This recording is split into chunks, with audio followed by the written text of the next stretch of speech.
السلام عليكم. تعالوا النهاردة هنحل مشكلة المكوى ومكان ترابيزة المكوى وحل سريع. احنا عندنا هنا القطعة دي بنشتريها. هما قطعتين مع بعض، دي الأولانية. دي عشان نعلق فيها ترابيزة المكوى، وبكده نشيل من الأرض بقى ونوسع على نفسنا. من الحتة اللي أنا وريتها لكم دي هنعلق الترابيزة. والقطعة التانية دي عشان تحطي فيها المكوى زي ما انت شايفة كده.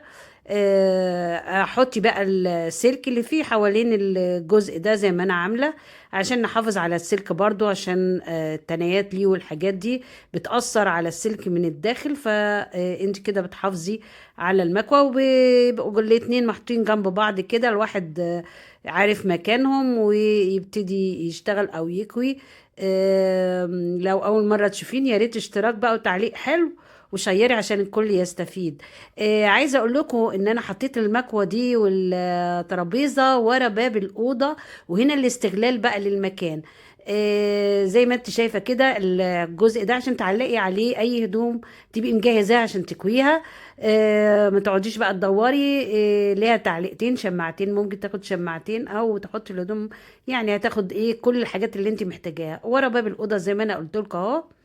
مش واخده مساحه ولا اي حاجه، فدت للمكان شكل حلو واستغلينا المكان.